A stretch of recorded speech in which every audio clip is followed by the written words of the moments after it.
nanti habis stand up komedi saya pecah, orang ketawa, tapi pulang stand up komedi saya hilang. Orang-orang ketawa gitu kan. Nah, istri saya dengar itu. Pada suatu hari saya nggak bisa dihubungin.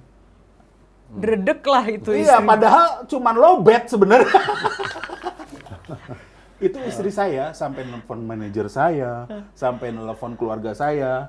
Terus sekitar itu saya lowbatnya itu sekitar 4 atau 5 jam. Kritik kita ambil juga dari bahasa Inggris, ya. Tetapi kritik itu bukan menghina artinya. To criticize itu bukan to insult. Orang-orang ini harus menghadapi buzzer dengan dana yang tidak terbatas. Ya saya nggak tahu entah pemerintah atau dari pemerintah itu ada oligarki di belakangnya gitu kan. Akhirnya dananya tidak terbatas. Nah tapi yang terjadi sekarang adalah disinformasinya. Atau model berceritanya atau model bertuturnya yang kita mungkin tidak bisa terima gitu.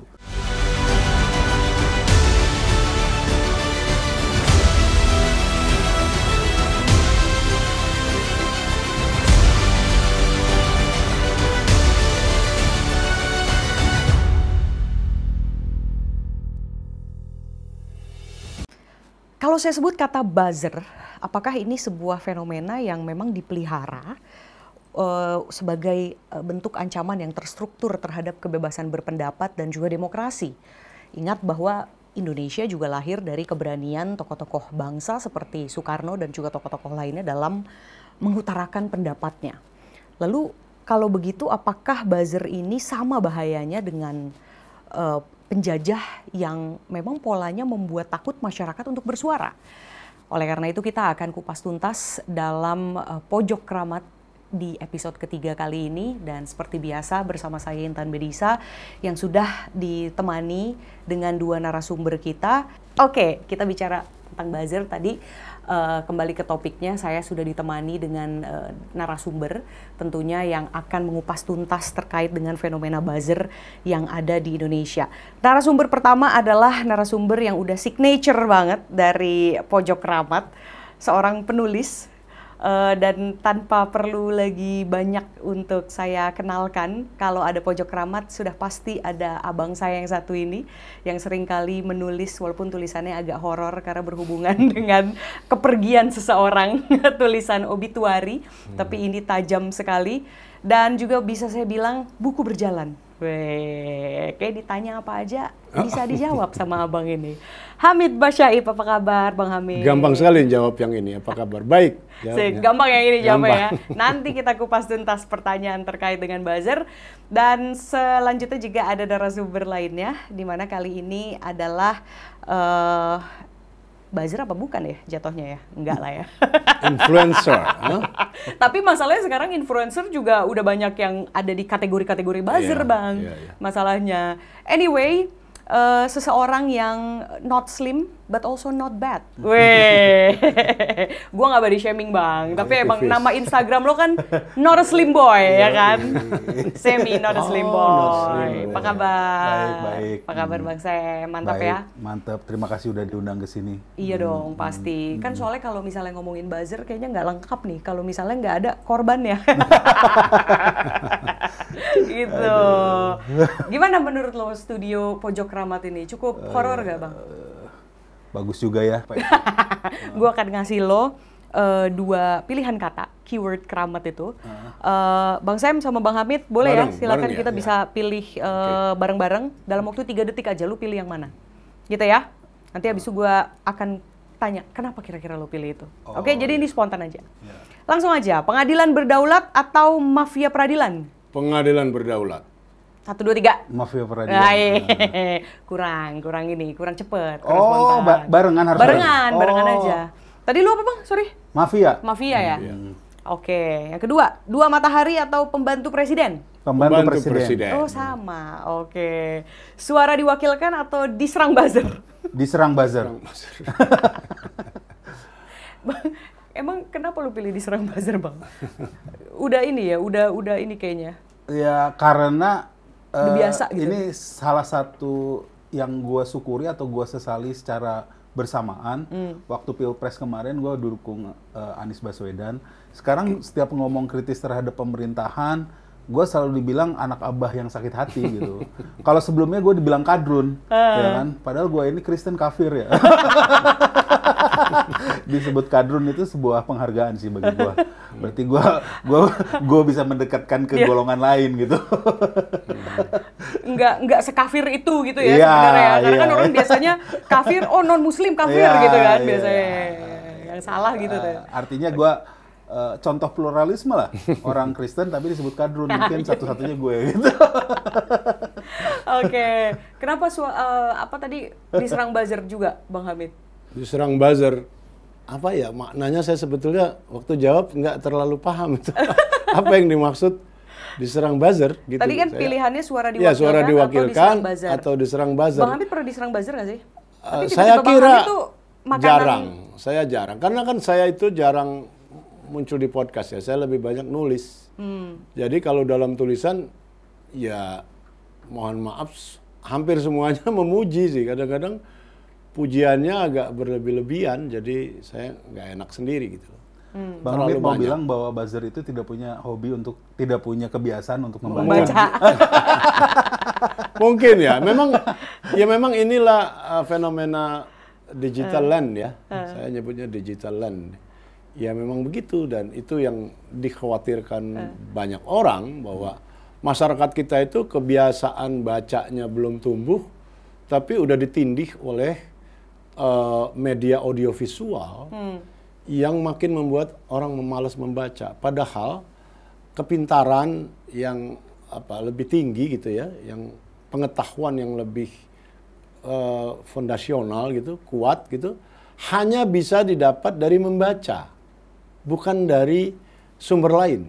Kalah gitu, tentu saja orang juga bisa belajar dari YouTube. Tapi kalah dalam soal, itu udah banyak sekali risetnya, bahwa orang dari membaca itulah, karena membaca itu berdialog dengan diri sendiri, selain dengan pengarangnya. Tapi kalau di audiovisual, orang pasif gitu aja. Tapi gue setuju sih, somehow mungkin itu privilege-nya generasi boomer ya. Karena mereka masih banyak di-expose oleh buku gitu. Sementara digital native gitu kan, kayak ya Gen Z dan milenial itu kan mereka emang dari lahir. Iya, itu tantangannya, karena itu saya kira itu juga peluang. Peluang dalam arti kalau memang begitu, apa boleh buat kita tahap sejarahnya tiba-tiba dimasuki oleh media audiovisual. Karena itu buatlah media audiovisualnya bermutu gitu. Kira-kira sama tingkat mutunya dengan wacana buku. Kira-kira begitu deh. Gimana? Kalau mengambil positifnya ya. Oke, Konco Kramat gimana kalau misalnya ada komentar mungkin agak kurang setuju sama Bang Hamid tadi, atau mungkin pernah juga ada pengalaman diserang oleh buzzer, atau jangan-jangan kalian sendiri kadang juga suka iseng tuh komentar-komentar yang kemudian bisa menggelitik seseorang gitu ya, siapa tahu. Jadi feel free untuk mengisi dan meramaikan kolom komentar di @mahfudmdofficial. Dan kita lanjutkan ini tadi Bang Hamid, mungkin aku sekarang ke Bang Sam dulu ya. Bang Sam kan pernah juga nih diserang oleh buzzer gitu ya di kolom komentar, udah sering lah ya. Udah gitu. sering ya. Tuh tadi bahkan di backstage bilang kalau yang nggak kuat justru keluarganya ya. Iya.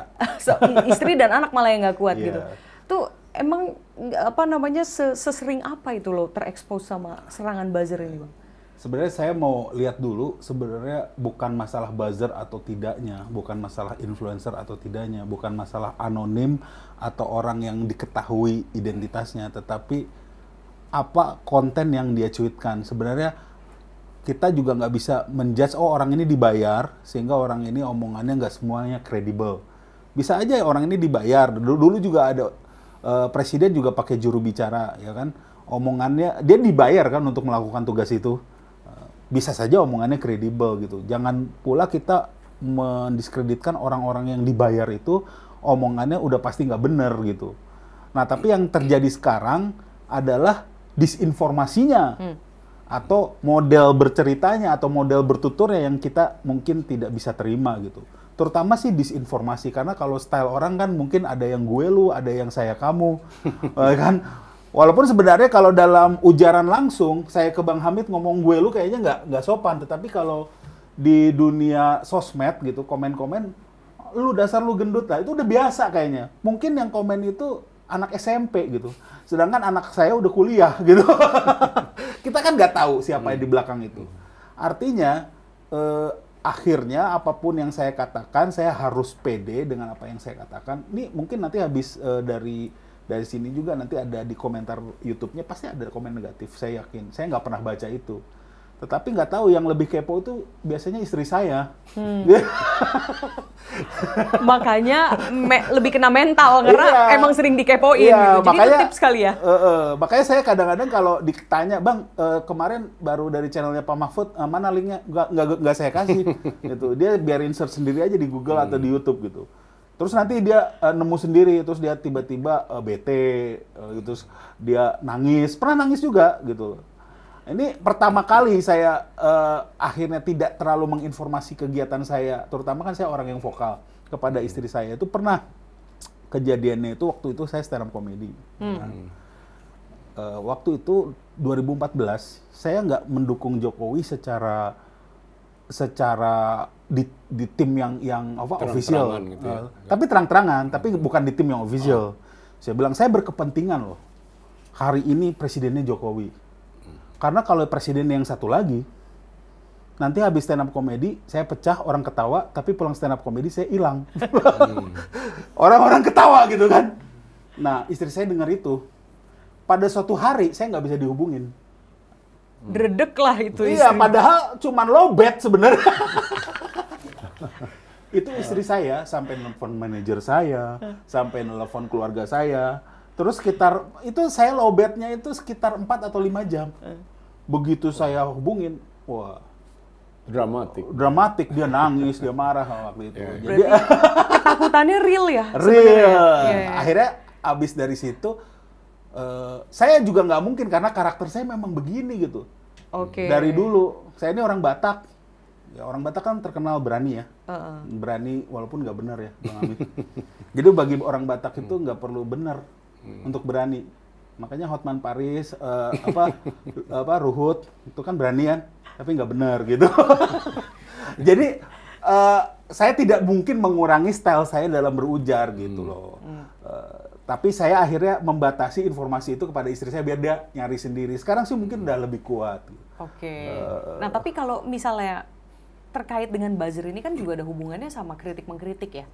Biasanya tuh akan banyak sekali buzzer yang hinggap itu di diskusi-diskusi yang sifatnya mengkritik gitu. Nah ini sebenarnya memang masih musim ya Bang Hamid. Kalau Bang Hamid melihat fenomena ini, sebenarnya masih musim nggak sih untuk membungkam kritik dari masyarakat? Ini saya rasa bukan musim apa enggak ya, tapi soal kepentingan. Ada kepentingan yang harus dijaga gitu oleh orang-orang tertentu.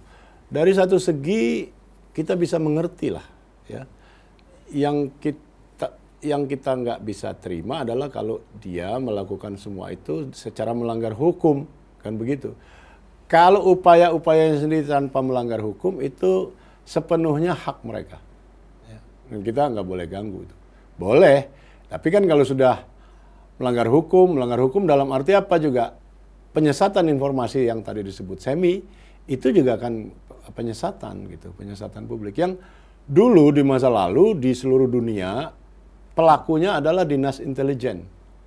Ya, semua itu CIA lah, SS Nazi lah, MI6 dan sebagainya. Itulah salah satu kegiatan yang penting sekali, penyesatan informasi. Yang kemudian sekarang istilahnya hoax ya. Nah, sekarang pelakunya itu seluruh dunia, siapapun punya kapasitas untuk melakukan penyesatan informasi, penyesatan publik. Di sini bahayanya gitu. Tapi kalau hak merekanya sendiri, ya boleh dong, gitu kan. Misalnya, maksudnya tuh gini loh, misalnya, kalau saya seorang pejabat dan melakukan kebijakan yang benar, yang bagus gitu ya, menguntungkan publik sesuai dengan yang diamanatkan oleh aturan, undang-undang, tetapi karena ada banyak faktor, maka kebijakan saya yang baik dan pelaksanaannya yang baik ini nggak tersosialisasikan. Disitulah kemudian butuh rangkaian juru bicara tadi yang disebut, tapi juru bicara mungkin 2.000 orang. Nah, apakah itu salah? Nggak salah. Salah kalau kemudian biaya untuk membayarnya dari anggaran negara. Kan ini juga yang banyak dikritik oleh orang-orang kan, beberapa menteri di masa lalu ya paling enggak ya. Itu bikin baliho segala macam untuk kampanye dirinya. Itu kan kabarnya pakai anggaran negara. Itu salah. Itu pertanyaanku selanjutnya adalah kita tahu bahwa buzzer ini juga terkadang memang sengaja istilahnya dilepas lah. Memang dikerahkan. Dikerahkan gitu ya, entah di kolom komentar atau di tempat-tempat yang isinya tuh diskusi ya biasanya. Dan itu kan untuk menaikkan viewers misalnya gitu. Tapi ya kita nggak tahu juga apakah isinya betul-betul valid gitu ya. Tadi Bang Semi juga sampaikan bahkan kebanyakan juga body shaming tadi. Dan tidak kalah jahat lagi kalau memang itu ternyata disinformasi gitu. Menurut Bang Semi dan Bang Hamid, kenapa itu kok bisa kita sebut sebagai pepesan kosong gitu ya? Kenapa fenomena pepesan kosong ini kok bisa menjamur terus hingga sekarang? Ini karena dimungkinkan oleh teknologi. Orang suka nggak sadar nih. Ini istilahnya unprecedented in history. Belum pernah ada dalam sejarah umat manusia ada medium kayak gini yang terbuka kepada semua orang, dan Anda perhatikan biayanya makin lama makin murah gitu loh. Inilah keajaiban dunia digital. Segala macamnya itu makin murah. Anda sekarang semua orang dan demokratis. Anda tahu ya, ada banyak misalnya seniman kita di pelosok-pelosok Jawa, Sumatera, Sulawesi, itu dia bisa menjual karyanya ke Amerika misalnya, ke Eropa. Itu biasa, sudah berlangsung bertahun-tahun. Padahal dari segi pendidikan, dari segi kualitas sekolahan mereka kan kalah misalnya sama anak-anak Jakarta, gitu ya. Tapi berkah teknologi kayak gini, itu tiba-tiba flat sama kesadaran. Ini dari satu segi ini sesuatu yang harus disyukuri. Ya karena itu saya selalu nggak bosan-bosan bilang bahwa internet itu dinobatkan sebagai prestasi kultural terbesar dalam sejarah manusia. Nah, para pelaku ini suka nggak menyadari itu. Jadi dia kira ini barang yang bisa dimainkan aja. Memang benar bisa dimainkan, tapi kalau kita ingat latar belakangnya, kemuliaan tujuan pembuatnya ya, orang kayak siapa? Tim Berners-Lee yang bikin itu masih hidup orangnya. Dan dia sedekahkan ini semua buat umat manusia. Seperak pun dia nggak ambil royalti. Yang dapat royalti kan orang-orang kayak siapa, si Bill Gates dan sebagainya ya, yang memanfaatkan hasil temuan dia. Tim Berners-Lee nggak mau ambil. Nah, itu orang suka lupa tuh. Tapi saya nggak mau menyalahkan banyak orang. Kalau mau disalahkan, semua orang kita salahkan ya. Tapi intinya sesuai konteks pertanyaan Anda tadi, ini sesuatu yang baru sama sekali dalam sejarah umat manusia, dan tiba-tiba peluang untuk beropini, berekspresi itu terbuka lebar sekali, hampir tanpa hambatan. Tinggal di beberapa negara aja, termasuk kita sebetulnya, dikunci. Ada pejabat-pejabat tertentu kita nggak ada yang menyadarin ya sebagai warga negara. Tapi misalnya saja WhatsApp, itu dia nggak bisa masuk ke Indonesia kalau nggak ada izin, lalu ada setelan dan sebagainya. Lalu ada kesepakatan bahwa semuanya yang masuk di WhatsApp itu bisa diakses oleh pemerintah Indonesia. Bisa, kita nggak tahu itu. Intinya, ada gerbang-gerbang yang dijaga sesuai dengan kedaulatan sebuah negara. Gitu. Gimana Bang Semi menanggapi tadi dengan banyaknya arus informasi yang semakin lebar, dan kemudian bahkan kalau kita bicara aktor tadi sempat di-mention, influencer juga akhirnya jadi nyerempet buzzer. Iya. Itu Bang Semi ngelihatnya gimana? Pertama kita ngelihat dulu secara fundamental ya, bahwa sebenarnya penguasa tuh mencoba untuk mengontrol informasi itu dari dulu. Kalau zaman Pak Harto dulu kan koran-koran bisa dibredel, diatur.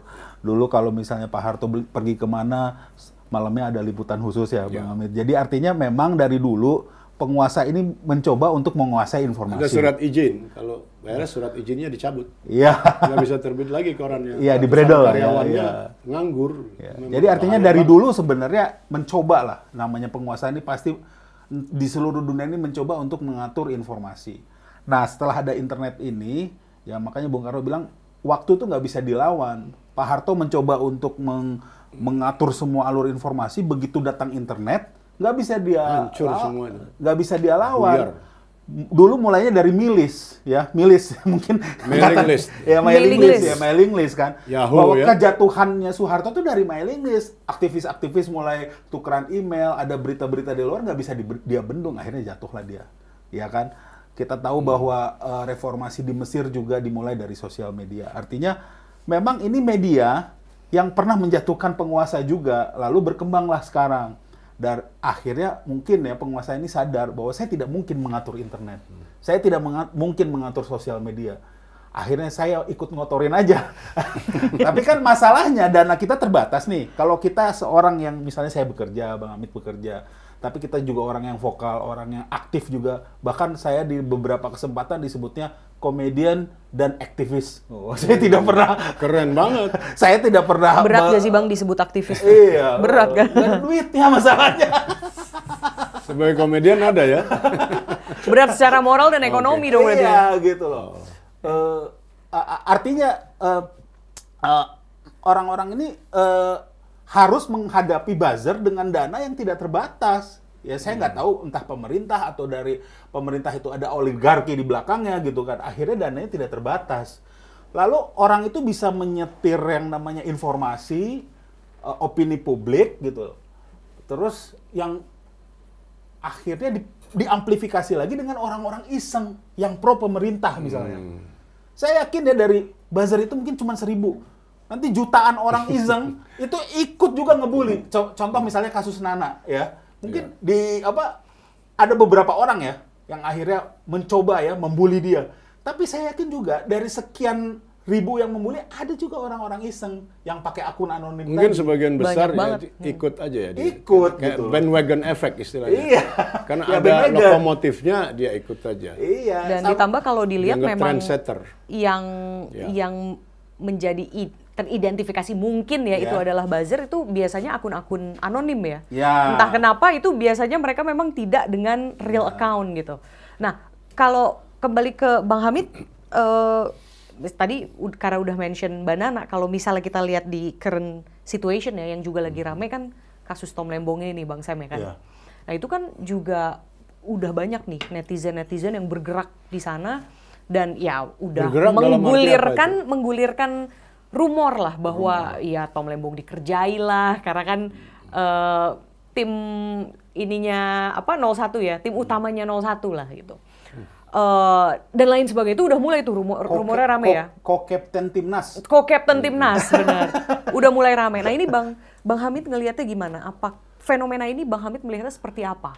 Apakah memang ini murni gitu ya? Betul, atau mungkin kalau kita bisa sedikit melihat di kasus ini ada insight tersendiri dari saya nggak tahu ya, gini, dari satu segi sudah jelas itu janggal, ya. Artinya kan kasusnya itu hampir 10 tahun lalu. Kalau memang ada kan 2016, 2015, 2016, saya 8-9 tahun lalu. Ya, tentu saja dari sudut hukum pidana ini belum kadaluarsa. Hukum pidana itu hampir nggak ada batasnya. Oke. Tapi kan cukup aneh, artinya kalau memang dia udah tercium indikasinya dari dulu, ya jangan terlalu jauh dong. Misalnya 2017 sudah bisa diproses secara hukum. Kenapa nunggu hampir 10 tahun? Dari satu segi, itu memang janggal. Dan ini memang akhirnya kita melebar ke soal kepastian hukum. Anda bisa bayangkan para pejabat ini juga sangat takut. Kalau dia selepas jabat dia aman-aman setahun, 2 tahun, 5 tahun. Tiba-tiba 15 tahun lagi, di ujung sana, di ujung hidupnya, tiba-tiba diproses. Berapa banyak pejabat yang begitu? Misalnya Gubernur Sumatera Utara dulu, sampai mati kan. Kita juga pernah ada Menteri PU namanya Pak Radin Al-Mukhtar. Itu dia meninggal dalam keadaan statusnya belum terlalu jelas. Ada lagi Menteri ESDM namanya Ibe Sujana. Begitu juga. Jadi ada banyak sekali orang gitu. Nah, itu dari satu segi ya. Dari satu segi. Nah, artinya, kalau saya buat contoh-contoh itu, artinya memang bukan hanya Tom Lembong yang mengalami ini. Yang mengalami pengusutan yang jauh lebih panjang, jauh lebih lama daripada perbuatan yang dilakukan. Gitu. Jadi, dari segi ini kita bisa bilang bahwa ini rada-rada umum terjadi. Gitu. Ini isunya adalah soal kepastian hukum kita yang selalu lemah, bermasalah. Tapi kalau dilihat sisi lain, ya mungkin juga, tapi juga apa kepentingannya lagi? Ya, dari satu segi orang itu kan harus ada alasan ya, alasan atau apa reason. Misalnya sekarang kalau dia ternyata adalah co-captain tim khususnya Anies Imin dalam Pilpres kemarin. Sekarang kan udah nggak ada lagi itu kepentingan itu. Jadi buat apa ngerjain orang gitu ya? Yang udah nggak ada. Udah nggak ada urusannya lagi, udah nggak ada isunya lagi. Jadi apa? Lah jangan-jangan kalau begitu kita kembali ke norma dasarnya. Jangan-jangan memang benar ini soal manajemen penegakan hukumnya aja yang keliru atau lambat dan sebagainya. Gimana gitu. Bang saya Enggak, melihatnya? kalau saya kaitkan dengan kasus buzzer tadi adalah kadang-kadang orang sekarang kalau mau berkata aneh terhadap kasus Tom Lembong ini, terutama orang seperti saya yang waktu itu memang jelas-jelas mendukung Anies Baswedan, kita bikin gerakan namanya Seniman Bersatu gitu ya. Memang kayak sayap seninya dari tim ses gitu. Jadi saya sendiri sekarang menahan lah untuk berkomentar soal kasus Tom Lembong karena satu ini juga belum jelas. Tapi kalau kita lihat diskursus yang berkembang di sosial media itu memang ada kejanggalan-kejanggalan. Misalnya kenapa baru diusut sekarang? Walaupun sebenarnya ya korupsi tetap korupsi ya, mau 10 tahun lalu atau 9 tahun lalu. Terus apakah ini semua yang merugikan negara itu bisa dikategorikan korupsi? Terutama katanya tuh tadinya ada BUMN yang harus untung, tetapi gara-gara kebijakan yang diambil Tom Lembong, BUMN ini nggak jadi untung, tapi swasta yang jadi untung.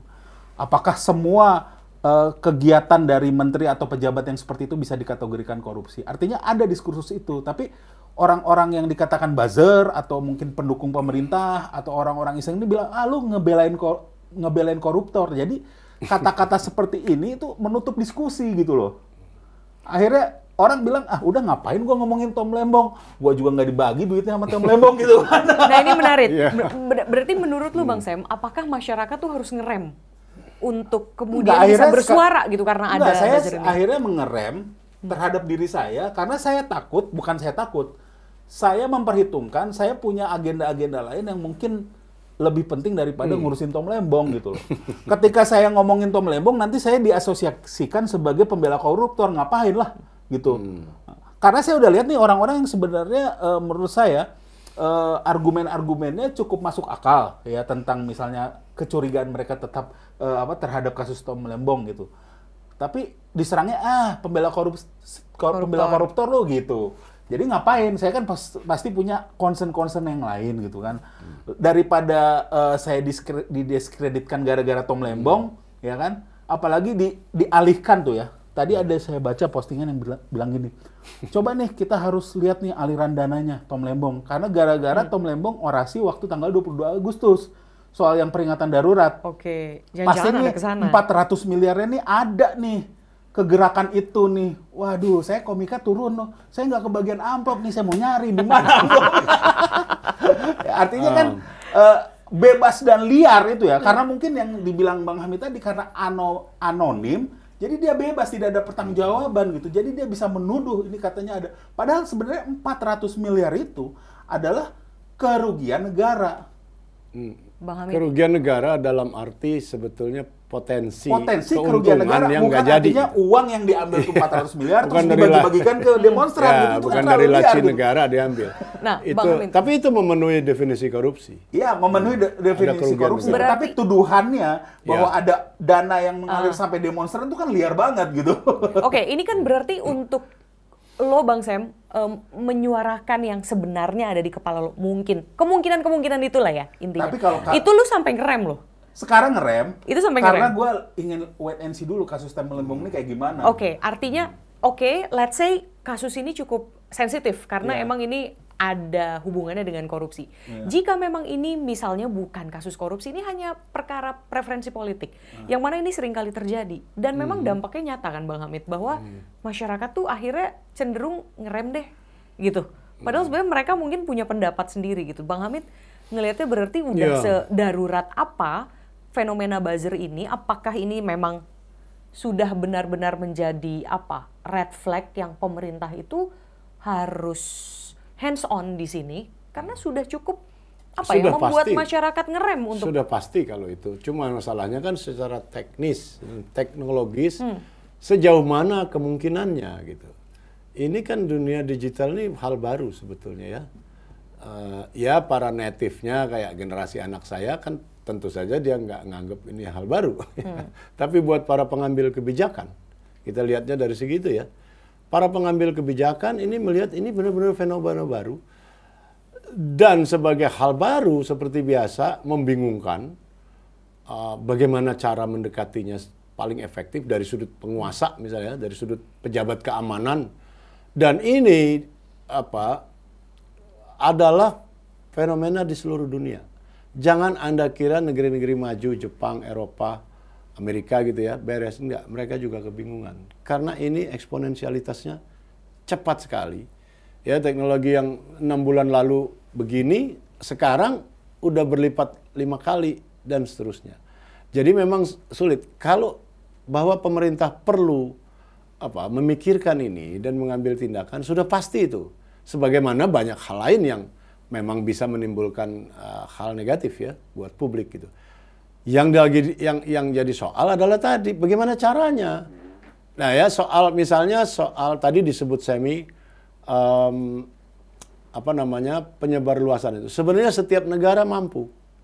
Ya, karena itu kita lihat misalnya kalau ada demonya agak besar di Iran atau di Meksiko misalnya ya.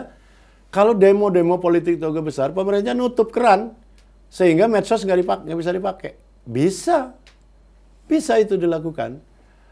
Biasanya pelakunya negara-negara otoriter. Ya. Kalau di Inggris, di Amerika gitu kecil kemungkinan. Tapi mereka bisa. Nah dilemanya kan kemudian di situ.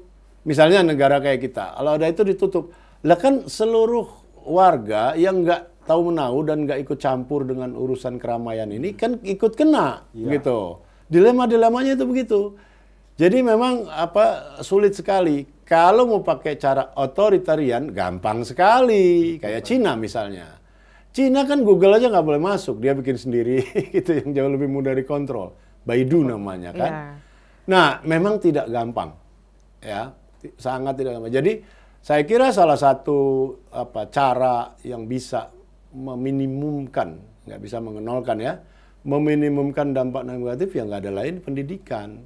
Ya, pendidikan literasi. Itu ya literasi di sekolah. Misalnya kan anak-anak ini pemain kata Sami tadi, anak SMP ngomong hal-hal besar yang dia nggak ngerti sebetulnya.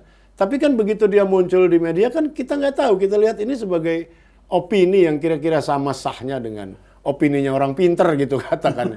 Padahal yang bikin anak kelas 1 SMP mau apa loh gitu. Yeah. Nah jadi guru-guru dari SMP juga harus sudah banyak ngomong soal internet safety. Ini juga sesuatu yang sangat sedikit dibahas. Saya sudah browsing itu di seluruh dunia juga. LSM-nya yang peduli sama ini juga sedikit sekali. Di Indonesia juga cuma 1 atau 2. Udah saatnya. Bang Semi, kalau misalnya ada, menurut lo buzzer ini udah perlu ada regulasinya nggak sih? Nggak bisa kalau buzzer. Susah ya, susah. Tapi secara umum kan ada regulasinya. Ya. Secara umum kan ada UU ITE. Ada UU ITE. Walaupun sebenarnya UU ITE sendiri banyak pasal yang karetnya ya, terutama yang pasal 27 itu. Saya sendiri nggak setuju sih misalnya ada pemberedelan internet atau misalnya internet di sebuah daerah itu dimatikan. Karena memang seperti yang Bang Hamid bilang ya, terutama waktu itu yang di Papua kan berapa hari internet dimatiin. Matiin, iya. Itu dia berani kalau di Papua. Ya, di Jakarta. tapi sebenarnya itu yang lebih quote-unquote maaf menggunakan kata goblok dari pemerintah ya yang saat itu dilakukan mematikan internet itu bukan hanya sosial media yang mati, bener-bener internetnya yang mati. Nah, itu kan berarti ada orang yang butuh internet banking juga jadi nggak bisa gitu kan. Padahal sebenarnya fungsi dari internet itu kan itu juga dia ada menunjang bisnis. Jadi nggak semua orang tuh di internet tuh cuma main sosial media, ada juga yang memang berbisnis. Seperti ini kan bikin konten ini kan juga ada hajat hidup orang banyak kan, ada konten yang dijual untuk AdSense, artinya ini sesuatu kegiatan yang produktif lah ya. Artinya kalau misalnya diatur juga, ya itulah lebih penting sebenarnya masyarakat yang akhirnya memagari diri sendiri dengan literasinya, itu yang kurang. Jadi kita tuh kayak loncat ya, langsung dari kita ada tangga nih, dari anak tangga 1 langsung ke 5 gitu. Tapi gimana? Bukan melangkah ya, jadi melompat. Gini loh, ada sebuah perumpamaan seperti ini ya, bahwa di kita itu dunia udah di genggaman kita, di dalam handphone kita. Kita bisa mencapai ke titik manapun di dunia lewat handphone kita. Kita bisa search Wikipedia atau Google atau sekarang ChatGPT untuk mengetahui informasi di seluruh dunia. Tetapi orang yang istilahnya maaf buang air besarnya di kali juga masih ada di Indonesia ini. Ya, yang nggak punya kakus di rumah. Dan jangan-jangan orang yang nggak punya kakus di rumah itu dan maaf buang air besarnya di kali, itu juga sambil main handphone. Jadi ini saya bilang smartphone di tangan stupid people. iya gitu loh. Jadi dunia di genggaman Anda, tetapi Anda masih membuang hajat Anda ke kali. Itu terjadi di Indonesia gitu loh. Nah, ini menariknya adalah sebenarnya fenomena buzzer ini kan juga ada hubungannya sama ekonomi ya. Bahwa kalau misalnya memang buzzer ini dipelihara gitu ya, artinya kan ada keuntungan ekonomi yang pasti mereka dapatkan sehingga kemudian mereka berkecimpung dalam dunia itu gitu. Dan itu memang sudah rahasia umum bahwa industri buzzer ini sudah ada gitu, bahkan sudah ada penelitian. Dan terus membesar. Betul, dan terus membesar. Sudah ada penelitian itu juga terkait dengan cyber army itu dari University of Oxford contohnya, yang tadi Bang Hamid bilang mengekspos tidak hanya Indonesia tapi negara-negara lain, bahkan negara semaju Sweden pun ada cyber army-nya gitu yang memang dikerahkan. Nah berarti makanya tadi pertanyaanku adalah bagaimana untuk kemudian mengatur ini gitu, selain ya kesadaran dari diri masyarakat gitu. Gimana ngaturnya? Perlukah? Yang mengerahkannya juga pemerintah. Nah itu. Tapi oke lah, kalau berarti ini kan kayak tidak pernah minggu depan selesai. Diundanglah Pak masih di Kominfo nggak itu? Pak Ari Budi kesini. Pindah ke koperasi. Ke koperasi ya. Enggak, tapi kalau yang disebut semi kan itu artinya penyimpangannya lah ya. Dia pejabat negara tapi sebenarnya dalam mengerahkan ini dia menyimpang karena tujuannya bukan tujuan negara gitu ya, tujuannya itu udah jelas lah kalau itu. Tapi yang jadi soal adalah kalau dia sebagai pejabat legal dan benar-benar mau ngatur ini untuk kebaikan publik pun nggak gampang gitu. Bukan karena dia ikut mengerahkan buzzer ya. Kalau itu patologinya nggak usah dibahas. Tapi ini yang beneran nih ya, pejabat negara atau instansi negara yang benar-benar mau ngatur ini untuk kemaslahatan publik dan meminimumkan hal-hal mudarat itu yang negatif, nggak bisa. Susah sekali saya bilang. Dan ini lagi-lagi bukan hanya fenomena Indonesia. Negara yang paling maju pun, misalnya Amerika deh. Kan ingat 2016 lah, belum lama. 2016 ya, Trump terpilih. Itu kan sangat dicurigai bahwa dia terpilih karena peran serta yang disebut the Cambridge Analytics. Itu kan dibayar. Dari mana? Bahan bakunya dari data pribadi di Facebook doang loh itu padahal. Hebat nggak? Hanya dari satu platform yang begitu bisa. Yeah. Abis itu kan ada banyak yang lain, ada X atau Twitter, ada WhatsApp dan sebagainya. Ini semua bisa diintegrasikan.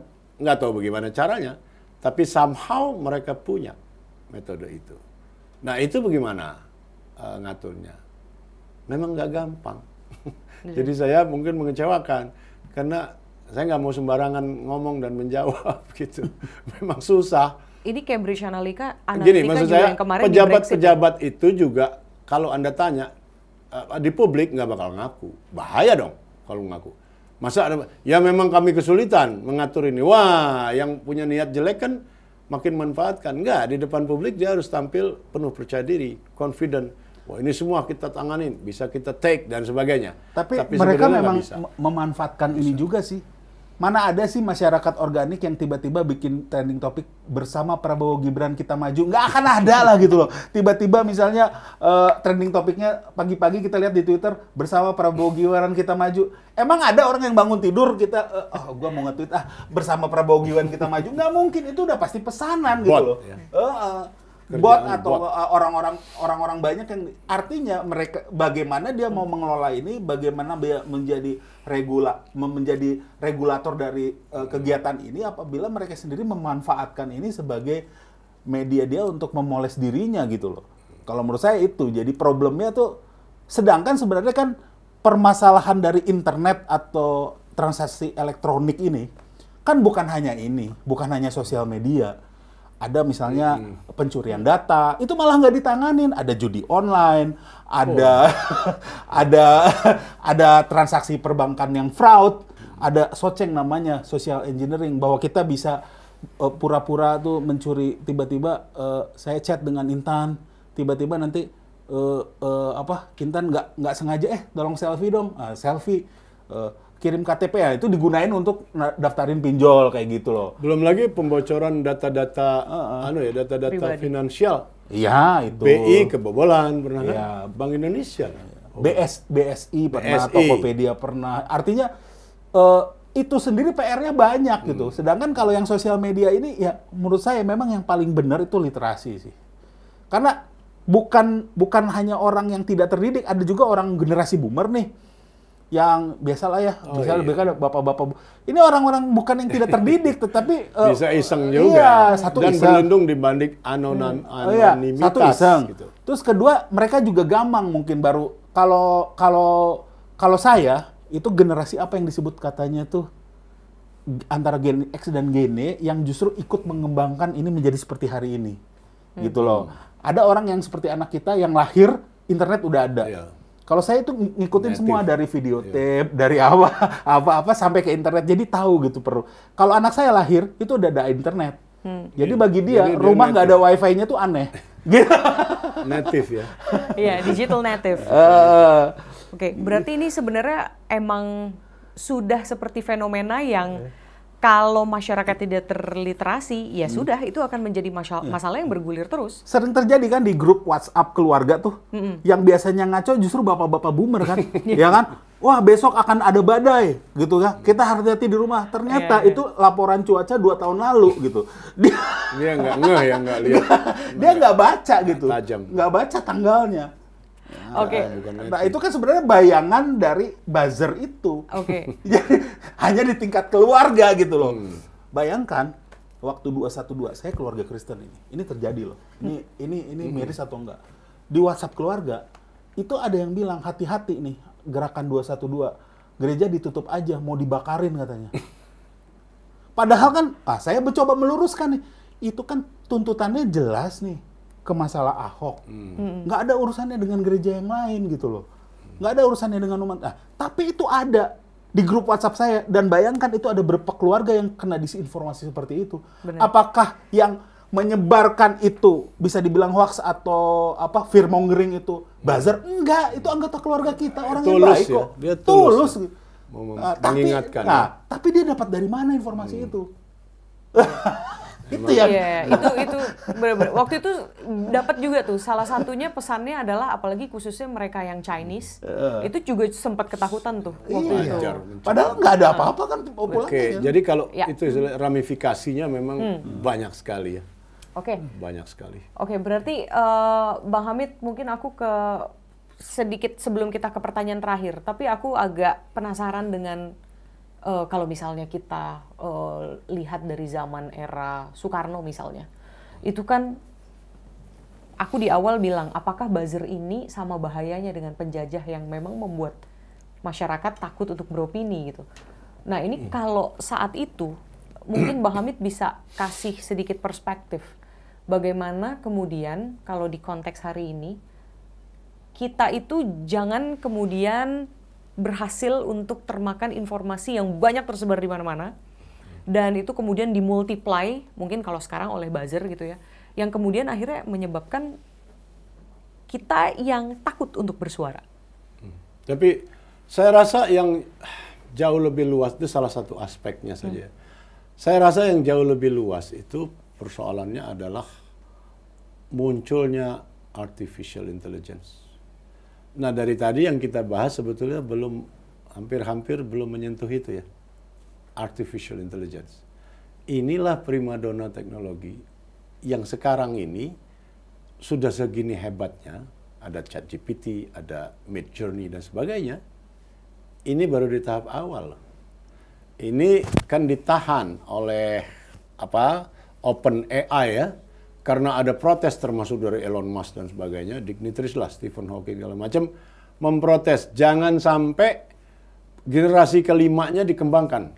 Mereka nulis surat ke PBB loh, dan dipenuhi. Sehingga OpenAI ini siapa namanya Sam apa tuh Waltman apa? Itu memang menahan. Sehingga udah berapa lama nih ChatGPT ini baru versi 4 loh. Padahal kalau mau dikembangkan, saya kira sekarang sudah bisa 7. Karena udah setahunan lebih. Jadi dia tahan. Nah, pada tahapnya yang sekarang ini aja, situasinya udah begini rupa. Bukan hanya hoax dalam arti tradisional yang dilakukan. Tapi bayangin loh, pidato Presiden Amerika bisa sama kok, suaranya sama, gerak bibirnya sama, dan itu fake. Itu salah satu jagonya justru orang Thailand tuh. Dia ceramah di TED. Ya, orang Thailand yang di Amerika tapi. Nah, bayangin kalau itu. Kalau yang Intan tadi sebut itu sebetulnya salah satu aspeknya aja. Yang lebih dahsyat ini yang lain-lain ini yang saya sendiri nggak tahu ya. Nah, makanya buku Yuval Noah Harari yang terbaru itu Nexus judulnya. Itu persis ngomong soal itu. Saya lagi baca nih. Belum habis-habis. Tapi memang gambaran yang dia berikan itu memang sangat suram ya. Bahkan bencananya itu sampai di level peradaban. Ini juga yang si Elon Musk sudah sejak 5 tahun lalu udah ngomong ini. Stephen Hawking, fisikawan-fisikawan lain juga begitu. Karena memang benar Intan. Ini lihat aja sekarang aja udah kayak gini. Bayangin misalnya 5 tahun lagi, 10 tahun lagi. Sulit. Jadi kalau ditanya saya nggak tahu. Dan artificial intelligence itu bagaimana Anda mau tahan? Ada satu kebijakan pemerintah mau melarang itu, nggak mungkin. Dilarang di negara ini, dikembangin di Cina. Dilarang di Cina, dikembangin di Korea Utara. Negeri-negeri yang justru sangat tidak ramah pada perdamaian dunia. Gitu. Jadi nanti Terminator itu people lawan Skynet itu benar-benar terjadi. Saya kira beberapa hal itu bahkan lebih serem daripada science fiction. Waktu itu kan belum ada. Paling ada misalnya film Transcendence, itu yang main si Johnny Depp. Kalau itu baru menghidupkan orang yang udah mati, tapi dalam bentuk komputer. Jadi dia bisa ngobrol sama orang yang udah mati 30 tahun lalu, 4 tahun lalu bisa. Nah, itu secara teoritis bisa beneran, bukan hanya dongeng. Jadi kalau pertanyaan itu memang menakutkan situasinya ya. Oke, nah ini kita coba bacain dulu dari komen minggu lalu Bang Hamid. Pas kita ngebahas soal kabinet gitu, dan ini ada salah satunya dari Adiva Online Shop yang bilang kalau semakin gemuk kabinet tuh semakin panjang rantai birokrasi, makin besar peluang korupsi. Wah, mantap Bang Hamid. Gimana? Ya saya kira itu common sense saja ya. Udah pasti begitu, dan pengalaman juga udah puluhan tahun ya begitu. Bahkan sebenarnya rantai birokrasi itu kan dalam beberapa hal sengaja dipanjangin. Karena setiap tahap ada duitnya. Jadi misalnya ya dulu itu Anda kalau mau investasi misalnya, mungkin harus melewati 52 meja. Anda bisa bayangin kalau kita mau minta investasi asing masuk, bagaimana sampai sini digituin dari mulai bisa turun naik lah, dari menteri dulu atau presiden dulu ke bawahnya dikerjain, atau dari bawah karena ada otonomi maka orang investor asing bisa langsung berunding dengan bupati misalnya di daerah. Di kantor bupatinya panjang lagi, ada camat ikutan, ada kelurahan tempat lokasi pabrik, itu semua ada duitnya. Udah beres sampai ke dirjen, sampai ke atas lagi ada duitnya lagi semua. Jadi udah pasti ini terjadi. Urusannya makin lama. Karena rantai makin yang panjang itu sengaja dibikin. Namanya red tape istilahnya kan, dalam bahasa politiknya itu red tape. Karena tiap mata rantai ada duitnya. Itu. Jadi ini ada juga pastilah. Nih Bang.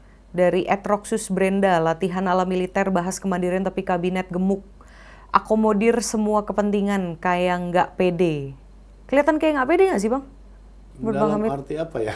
Nggak pede artinya mungkin kalau misalnya tegas tidak memasukkan semua gitu, takutnya gampang digoyang mungkin ya. ya. Saya nggak tahu pede apa enggak, tapi buat saya seperti saya bilang tempo hari benar-benar sulit dimengerti.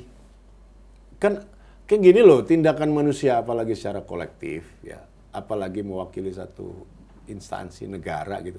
Kan harus ada reason yang bisa dinalar, bisa diikuti gitu, rentetan alur berpikirnya untuk mencapai tujuan tertentu. Kan ada tuh. Nah ini yang saya nggak ketemu, gitu aja. Karena atas dasar apa itu? Tiba-tiba begitu banyak diakomodasi, ya, sebagian suspek gitu, terindikasi korupsi kan jelas sekali beberapa menteri. Bukan saya ngomong, media yang ngomong, udah diberitakan gitu. Itu pun diakomodasi dan jadi banyak, saya nggak bisa, nggak ngerti, nggak tahu rasionalisasi. Meskipun udah mulai banyak nih Bang Sam di internet kan, mungkin buzzer, mungkin bukan, nggak tahu juga. Tapi kalau tadi Bang Hamid bilang suspek korupsi, tapi udah mulai banyak yang bilang bahwa ngejahit tuh, ke-stitch omongan Presiden Prabowo bilang kita akan kejar korupsi, koruptor. Terus kemudian langsung di-stitch dengan berita-berita kasus-kasus korupsi yang nggak sampai 15 hari lah ya. 2 minggu setelah pelantikan tuh langsung ini itu termasuk Ronald Tanur, sekarang Tom Lembong dan lain sebagainya. Jadi seolah-olah ini beneran dikejar nih korupsinya. Gitu. Bagus lah, mudah-mudahan bener gitu. Sudah itu sudah mulai ramai juga di media sosial seperti itu. Dan kalau misalnya aku mungkin ke terakhir Bang Hamid dan Bang Sebi, kalau misalnya masyarakat sudah solusinya adalah meliterasi mereka gitu. Literasi apa yang Bang Semi bisa ajak ke, lo kan deket nih sama netizen gitu ya. Mungkin dari komunitas komedi gitu, apa yang bisa lo sampaikan ke orang-orang agar nggak mudah terprovokasi gitu dengan banyaknya era buzzer saat ini yang sebenarnya saya sebenarnya latar belakangnya itu profesional IT sih, terus saya bikin usaha sampai hari ini usaha IT saya masih jalan gitu. Justru saya terjun ke stand up comedy itu ada sebuah misi lah ya, bahwa sebenarnya untuk menjadi penghibur, untuk jadi entertainer itu nggak mesti konyol juga, lu bisa penuh dengan literasi, lu bisa penuh dengan referensi. Makanya kalau nonton stand up comedy saya bicara sejarah juga. Saya bahkan bilang bahwa saya punya cita-cita bahwa orang Indonesia ini semuanya pinter. Karena kalau nggak pinter, kalau jomplang itu kan malah bahaya ya. Artinya orang yang pinter akan mengeksploitasi orang yang nggak pinter gitu kan. Jadi ada hal-hal yang seperti itu gitu. Nah dibalut lagi dengan bungkus komedi. Karena menurut saya kalau kita ngomong ini ya preach gitu soal ini, jadi satu jatuhnya kita kayak mengkhotbahi kan. Terus yang kedua, orang itu juga apalagi Gen Z atau Gen A bahkan sekarang ya, itu nggak bisa fokus terlalu lama, apalagi sesuatu yang tidak menarik gitu. Melihat misalnya Gen Z melihat pidato Pak SBY pasti ngantuk gitu. Jadi ada bagus sekarang, selain saya ada orang-orang yang akhirnya mencoba membalut, ya kalau Panji dengan saya udah dari dulu ya, tapi kayak ada Bintang Emon, terus ada Kemal Palevi yang sekarang mulai ngomong politik, itu bagus. Jadi orang-orang tersebut yang sebenarnya lebih dekat lagi ke Gen Z udah mau gitu, terus mulai membaca buku lagi gitu. Artinya mereka tuh membuka ruang di narasi sendiri. Kita lihat nih, misalnya kayak Nana, dia mengajak kan, kayak ada rapper itu dua itu si Lopez itu bersaudara. Artinya itu adalah model-model penggabungan antara dunia akademik dengan pop culture lah. Nah itu yang perlu dilakukan. Itu bagus sekali ya. Itu yang perlu dilakukan. Artinya kenapa saya masuk stand up comedy, karena ketika saya juga mengajar stand up comedy secara akademik, ada sekolahnya stand up comedy ini, walaupun belum seresmi universitas dan sebagainya ada, dan saya jadi salah satu kayak kursus gitu ya Bang? Ya, Panji bikin, saya salah satu staf pengajar di situ. Jadi kalau saya pribadi, saya tidak bisa mewakili komedian yang lain. Ya, gimana kalau dunia yang serius ini, materi-materi serius ini, sebenarnya contohnya tuh role modelnya kayak Panji lah, membawa hal yang serius ke dalam dunia pop culture gitu. Karena kalau kita lihat di Amerika sendiri, stand up comedian ini banyak juga orang-orang yang pendidikan akademiknya tinggi gitu. Terus ada di Inggris sendiri ada Jimmy Carr, dia seorang profesional latar belakangnya itu dia itu di usaha perminyakan. Jadi seorang engineer oil engineer. Terus dia jadi komedian gitu. Terus kayak ada di Amerika ada Bill Maher, orang-orang yang melek politik ngomongin sengaja membalutnya dengan komedi supaya orang bisa menerimanya gitu loh. Jadi literasi itu memang di sekolah itu perlu gitu, tapi masyarakat juga punya, apalagi saya punya istilah namanya CSR, ya, Comic Social Responsibility gitu. Jadi bukan corporate ya. Ya bukan.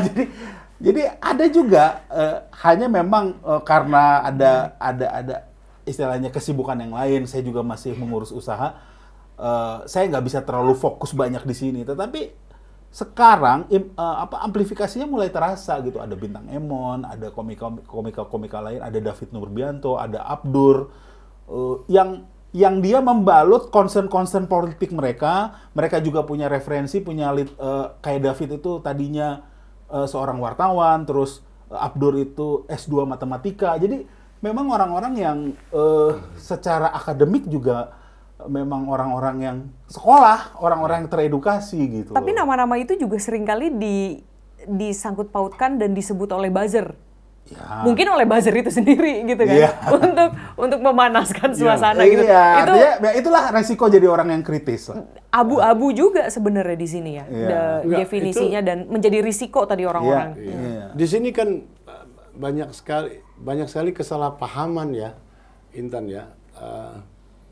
Karena dari bahasa Inggris biasanya, lalu diterjemahin, lalu pengertiannya nggak sempurna gitu. Misalnya komedi tadi. Komedi ini in nature memang bukan pelawak gitu. Komedi itu ya yang seperti dibilang tadi, menyampaikan sesuatu yang jelas. Karena itu kamu lihat kategori film misalnya kalau Oscar gitu ya, begitu lihat kategorinya itu ada komedi, bukan film lucu itu artinya, bukan film lawak. Coba aja lihat di Netflix aja kan ada kategorinya thriller, sci-fi, komedi, itu kan bukan film lucu. Memang bukan lawak komedi itu. Ini tadi. Nah, cuma di sini komedi itu dianggap semata-mata ngelucu gitu. Ngelucunya pun konyol. Sama dengan istilah kritik. Kritik kita ambil juga dari bahasa Inggris, ya.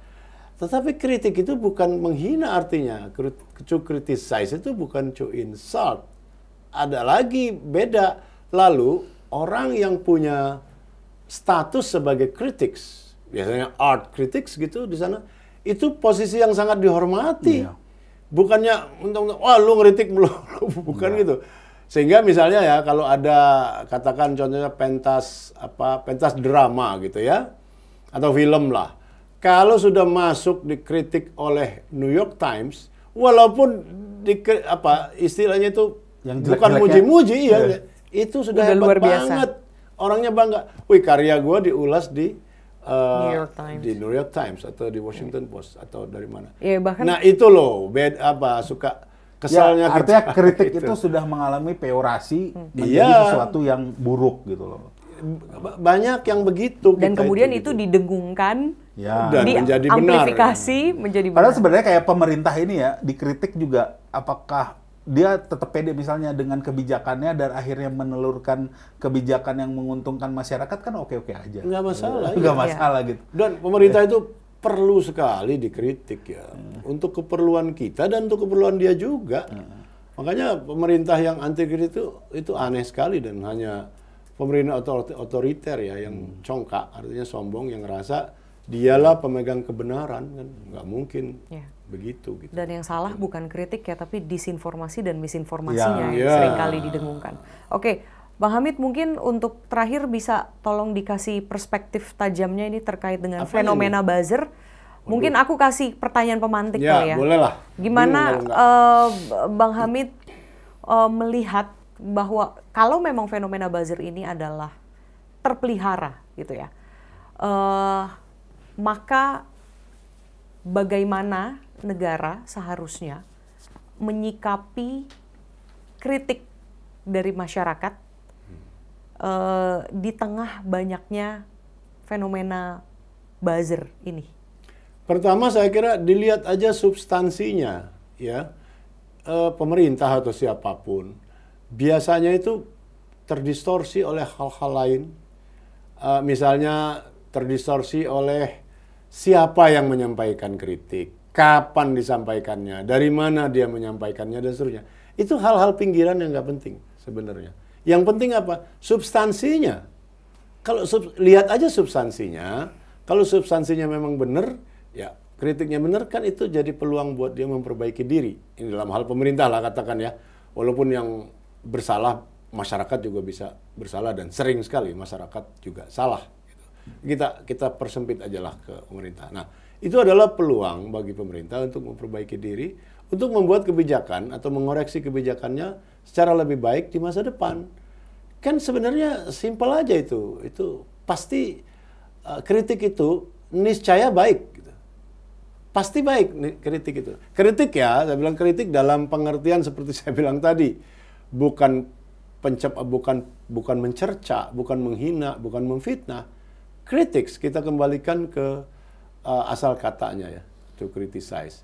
Jadi kalau pertanyaannya apa, ya dilihat saja substansi kritiknya. Nggak penting siapa yang mengatakan, kapan dia mengatakan, warna kulitnya apa, rambutnya keriting apa, lurus. Yang penting substansinya apa dan relevan nggak ini dengan urusan publik, ya. Kan kita ini republik. Republik itu dari kata res publica, artinya memang urusan publik, bukan urusan raja-raja. Zaman dulu kan raja-raja. Nah, dilihat aja itunya gitu. Bahwa nanti mungkin saya bisa dianggap terlalu ideal. Mungkin saja di dalam itu ada ekses-ekses. Ya itu nggak usah terlalu dianggap serius. Bahwa kemudian dari situ juga ada yang diuntungkan secara politik atau dirugikan secara politik. Ya itu kita anggap ekses-ekses kecil.